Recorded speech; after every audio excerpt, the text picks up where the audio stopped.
Welcome back to another episode of the Rose Quartz Divorce Podcast, where we put a fresh spin on ideas around divorce and breakups and grief for better processing, for finding our way through these things that do come up. I can tell you from experience.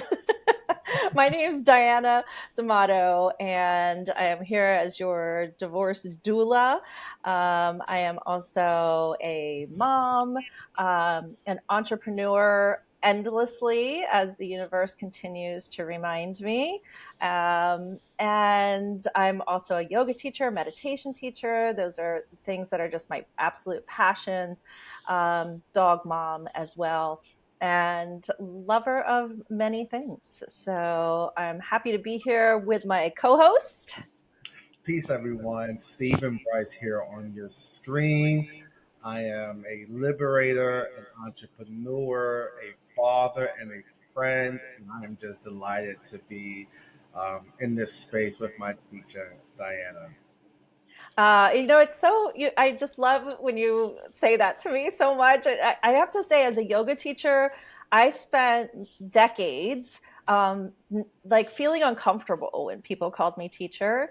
It just wasn't like where my head was at. I almost felt like I'm not ready, or like that can't be true. Like I was still so much in my own process that I would like not feel comfortable around that. But with you, Stephen, it always feels like really good. And I think it was a combination of who you are and like me being like, wow, I'm around this incredible person.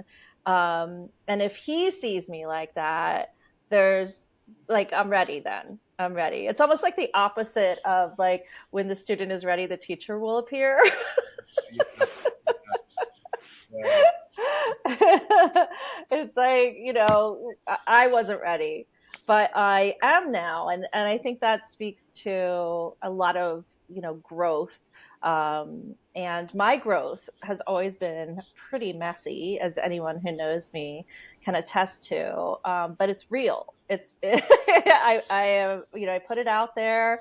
And it's, I'm an open book. It's hard for me to keep things to like it's hard for me to like fake it, I guess I should say. and that's So that's what makes you a teacher, right?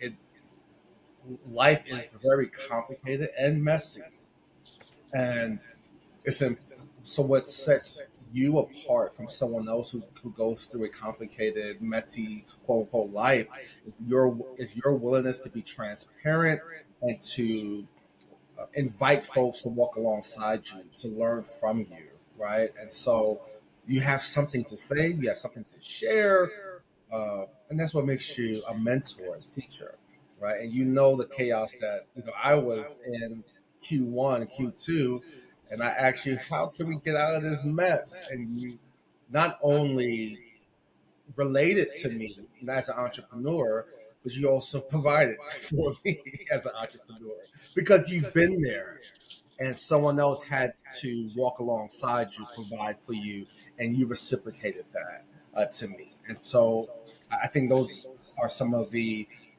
qualities, the ingredients of what makes you my teacher as well as mentor. well, I think that's the whole thing with life, right? Is like empathy. Like we have to lead with empathy. Like I always have thought of the question, how can I help? How can I help? Like that is something that resonates with me. I can't always help, but I'm asking. I'm always asking, like, how can I help? So, happy to do those kinds of things wherever I can. And I think like it's one of those things where you just have to do it in the moment too. It's, like, I think it's great to like have a regular volunteering practice and do all those, kinds of like regimented things in terms of like we talk about service, whether Yeah.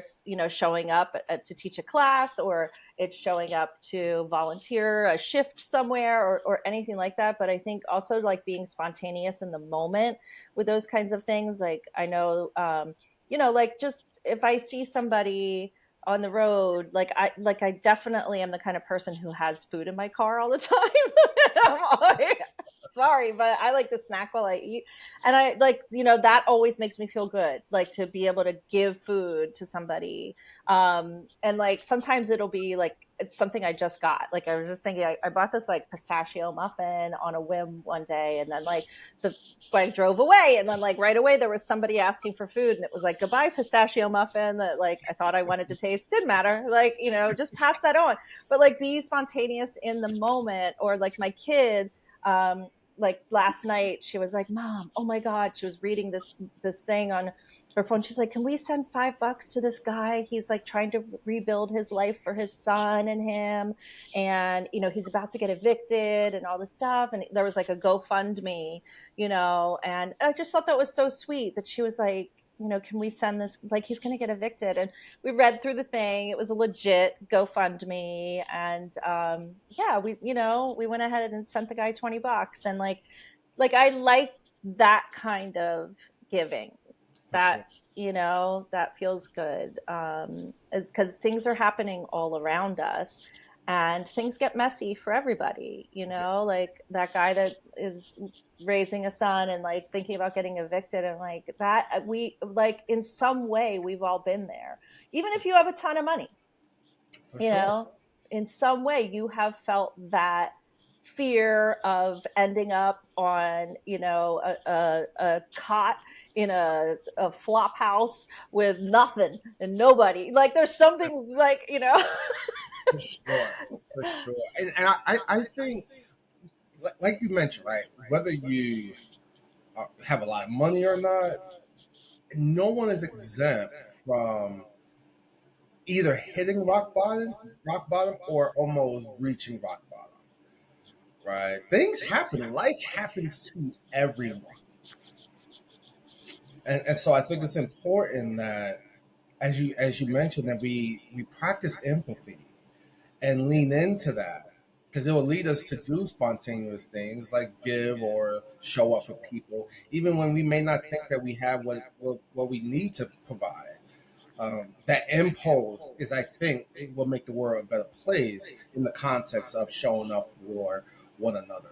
So, and you demonstrated that for me. I'm a witness of that, and I want to reproduce that, reciprocate that. and I think I told you, like there was like someone who helped me, when I was really at a rock bottom business wise with Dhyana Yoga, and I was in a tough spot, and asked for nothing in return, and like that. Ah, man, like that's such a nice thing, like, and just to do it because you can. I don't know. Anyway, I don't want to expound upon that. I'm not trying to like humble brag or anything at all. I'm saying it happened for me. So, I've been everywhere on that line, right? From rock bottom to on top of the world and everywhere in between. And in the in between spots, sometimes are more fun. I was just saying to a friend of mine at work, like, some of the most interesting and like expensive adventures I've ever been on were when I was totally broke.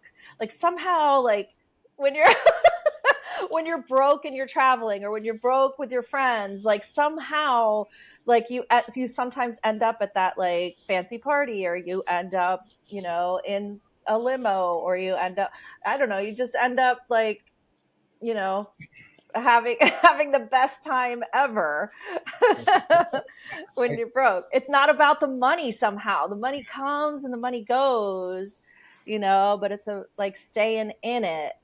for sure, I think it activates, ignites the inner creativity. I remember when I was sleeping in my car for a moment, not for a month, like for maybe a month or two. I was creative. I was homeless. I didn't have a place to stay.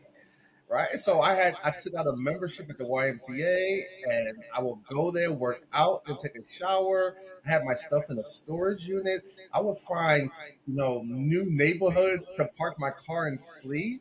Right. And when I look back at those moments, I had a blast.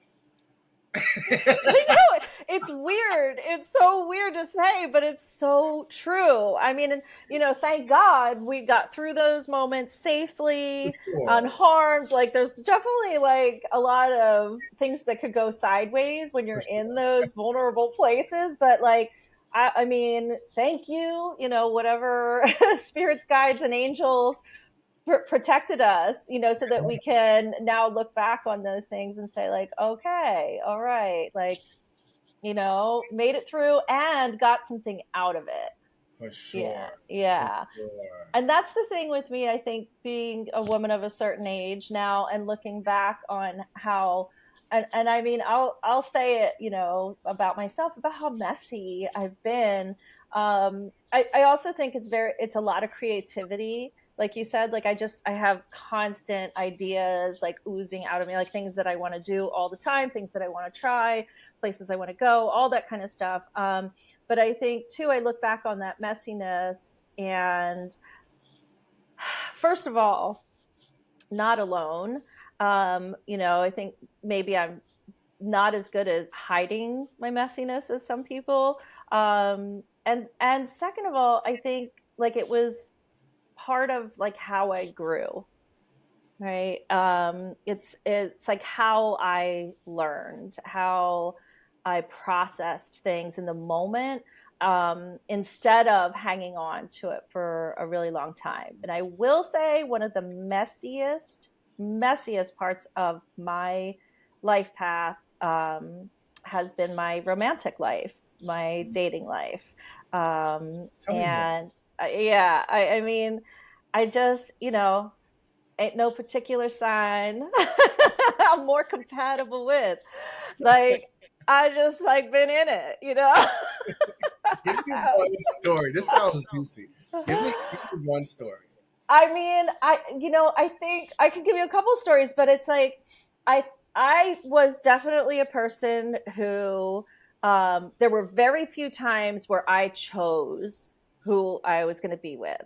There was like, very few times. I can think of a few times. So mostly I was the kind of person who would find out that someone liked me, whether they told me or I realized it or whatever, and then I'd be like, "Oh, that person likes me. I guess I like them." And then I would end up in these relationships, where like I guess I wasn't getting the message, that I got to choose. So like now looking back, that sounds weird. It might even be funny, but like I did not realize I could choose. Like I just always thought I had to select from who already told me they liked me, instead of me developing an idea of what I wanted, and then looking for that person.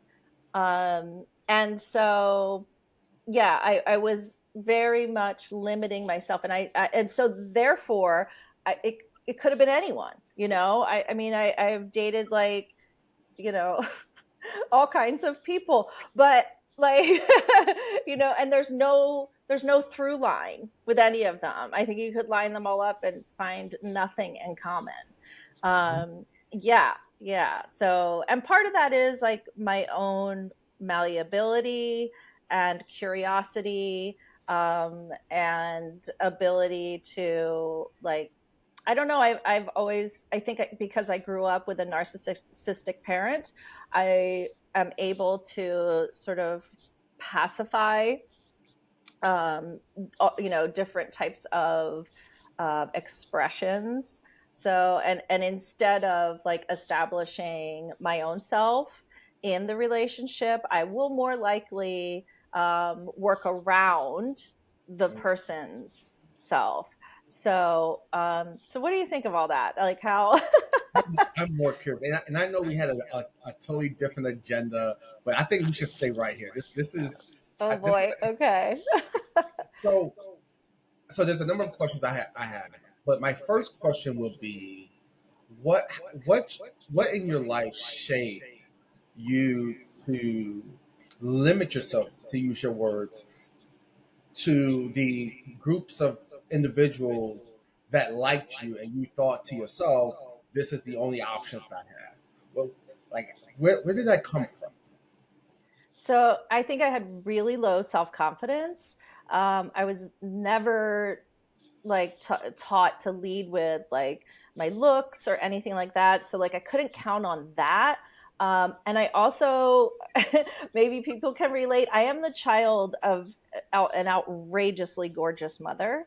So I think when people have like an outrageously good looking parent, there's always that comparison, or maybe it could be a sibling. Like if you have one person, you know, really close to you that you somehow internally compare yourself to. I never, ever, ever have looked in the mirror and thought like, sweet, you know, like I look good, or anything like that. So like I never thought anyone else did either. I would not see that there would be something to be attracted to. Wow, wow. So, has there been a turning point, or are you still working through that? I think I think there's been a turning point, and I hope even saying this out loud, you know, to somebody younger hearing it, it's like look in the mirror and be like, "You're fucking fire," you know. Like, I mean, I think my way of coming to terms with it has been to embrace it with some humor.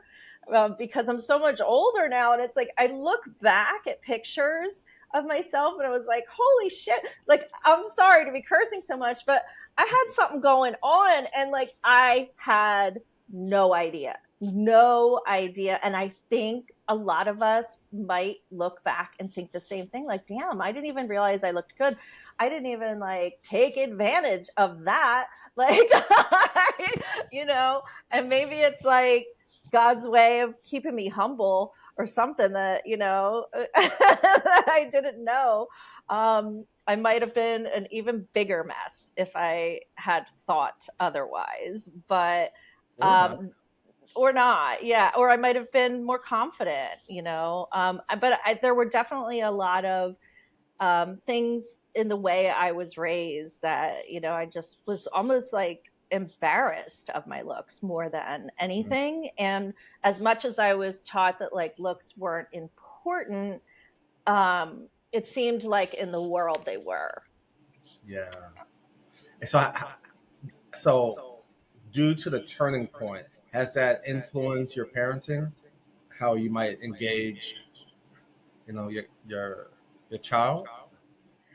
Yeah, definitely. I mean, very, I'm very involved, you know, with how my daughter sees herself. And I talk to her a lot about, you know, like just social norms and how that how she can interpret things, the ways that women are objectified, and how she can kind of like tease those things apart, and realize that there is a difference. And I think, you know, her generation, she's 13, I think they're very smart. They're very aware now. They're not so caught up in the internet. Like they know that the internet's a trick. Okay, that not that some of them aren't getting sucked into weird things, but like she knows, and I think a lot of them know more than we realize. They know the internet's a trick. They know about AI. They know things aren't real. So we talk about that stuff a lot, about like the illusion of, you know, what's being presented, and then, you know, what's real, and what it means to be beautiful. And I think, you know, there are things. I always tell her she's the upgrade. Like people will say like, you know, oh, she looks just like you. I don't think she looks just like me at all, but she has the upgrade. She has like the bigger brown eyes. She has like, I've always had this beauty mark above my lip, but mine's red. It's always been there. It's always been red, but she's got the brown one. Like she's got the upgrade. Like I have like a decent smile. She has like a perfect big beautiful smile. Like she's got the upgrades of everything. And I feel like any mom would tell their daughter that. Like, really, any loving mom. Like, if my mom had lived as gorgeous as she was, she probably would have been saying those things to me. Yeah. You know, like, yeah. Yeah. So, I love that. And I thank well one, thank you for being vulnerable. Hence, I mean, I guess this is what this podcast is all about, us being vulnerable, right?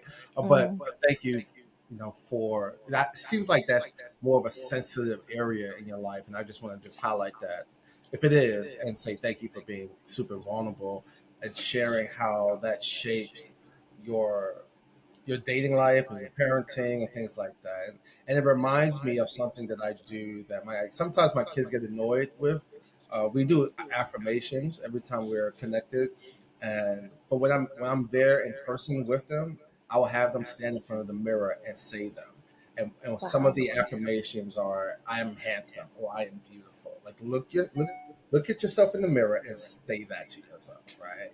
Um, and of course, sometimes they kind of cringe a little bit, but I think that is doing a good work in their self esteem and the way they view themselves more than they realize. Mm, I think that's wonderful. And like, if you could, let's post those. Let's post those affirmations. Yeah, If you can post them like in our socials, and then I'll put them out in the newsletter yeah, too. Maybe we can do principles. I would love them, yeah. like to put on the mirror. So let's definitely do those. Yeah, because I So, think a lot of this stuff leads to problems, like body dysmorphia, disordered eating, just sort of more anxiety and depression. Um, and, I think like kids have a fear.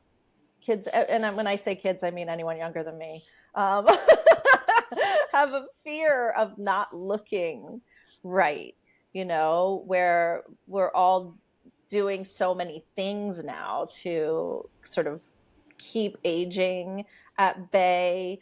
But actually it's not even just aging anymore. It's more like just to look a certain way, because very young people are having all these procedures done that do not need anything done, right?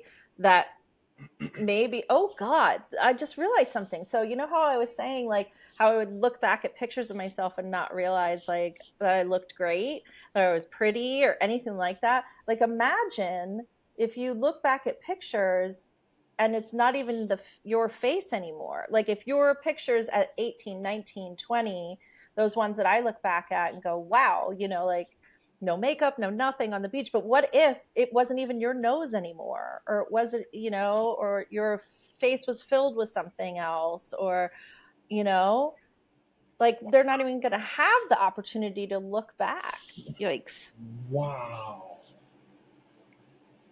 wow, What and are, ooh, I'm sorry, continue.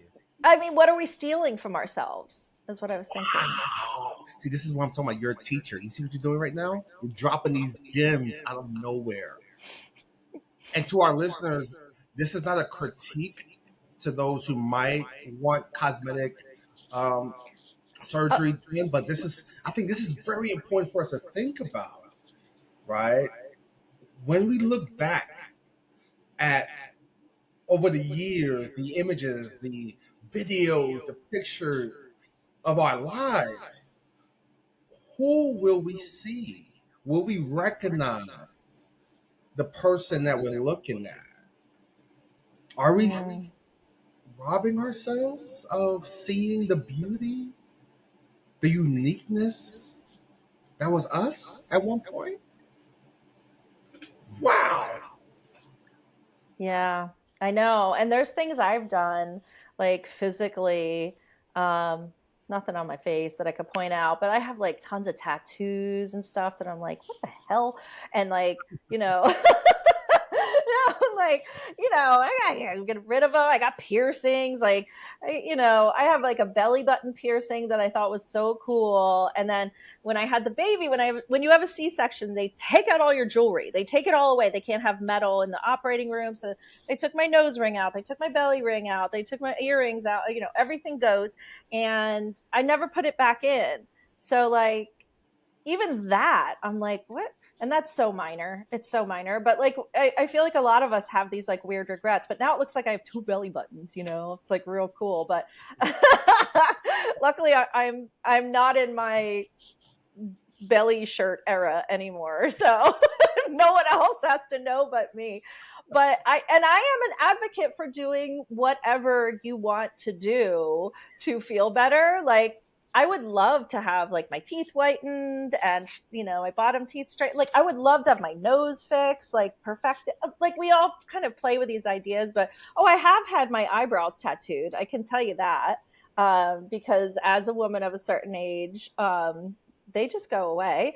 And but like, so I am an advocate. Like, do whatever you want to do, absolutely. But I think, yeah, like maybe we should like temper it. Definitely we should temper it and step it back. I don't think I don't think I'm saying anything radical or mean or anything like that, but think about if a loving mother was looking at you before you have any kind of surgery. Think about if a loving mother was looking at you and what she would say, because it would be, you are perfect just as you are. You do not have to change anything to make yourself or anyone else feel better about exactly who you are, because you are already perfect and whole and gorgeous. Right? I mean, and that is what I would say to my, to my daughter, and I do say that stuff all the time, but not everybody hears that at all, and especially from somebody who matters to them. Well said. A perfect way to end this episode. Well said. Well, I wonder, before we go, I wonder, like, is this a girl thing? Like, is this a female, she her thing, or No, Okay, okay. this is a human thing. Hmm. We all are mindful of the way we look, and we want to make adjustments, right? And like as you said, there's nothing necessarily wrong with that, right? But can we do that in a mindful way? Imagine us in our 20, 30 years from now, and we look back, would we recognize who we are, or would we be happy with who we are? Would our parents say, like, what would our parents say? Our loving parents would say, right? So it applies to all of us, and me included, right? I look back at my pictures when I was playing football, like I was a stud, you know. And I go down memory lane, and all the women that I had a good time with. And that's let me be careful right here. I'm still good. It's just I'm different, obviously. Hmm. Different, Hmm. a whole lot different. You look beautiful. You always do. You know what I just thought of? And this is like a little bit of a recovered memory, but I remember thinking when I was younger and going through a particular breakup that was very, very difficult for me. I remember thinking, this person, I think, like only liked me for like physical reasons, even though I was like more involved in that relationship emotionally. So I was really hurting with this particular breakup, and also realizing, oh, this person was just using me for my body or whatever, and we've all been there. And I remember thinking, wow, like maybe when I'm in my crone stage. Like I literally remember the word crone. Maybe when I'm in my crone stage, when I'm old and ugly, someone will finally love me. Mm, wow, Like love me. Cause wow, that's all I wanted. That's all you want. And like, for I'm gonna sure. cry. I felt that. I wonder if anybody else has ever felt like that, like, No, I have for sure. yeah, Yeah. like when is it my turn? That's a good episode right there. It is. Sure. Oh, can we talk about that? Maybe on our next episode? Yeah, yeah, for sure. Because for me, that's really relevant for me within the past 6 years. Mm. do women like me because of my status and what comes with me, or do they really like me? Are they really into me? I want to talk about that, teacher. I'm going to ask you, Stephen, to journal on that as soon as you can, since this is fresh right now. Make yourself a note to journal on that and what it is immediately bringing up for you. And then we're going to go into our next episode with you talking a lot more than I do. I feel like I'm always talking. Well, yeah, I mean, I can get a lot of words in too. So I think I said a lot on this episode of the Rose Quartz Divorce Podcast, and I'm going to ask you to say a lot on the next one. In the meantime, everyone hop on over to our website. It is live, rosequartzdivorce.com. It's QUARTZ. I realized people were telling me they thought it was like because of the divorce thing, like they were hearing Rose Quartz, like Courts, Mm. but it's not. It's quartz, like the rock. Rocks. It rocks. Rose Quartz. Yes, there we go. Divorce.com. Our socials are Rose Quartz Pod on Instagram. And you can catch me at Diana the Huntress with 3 S's. And Stephen?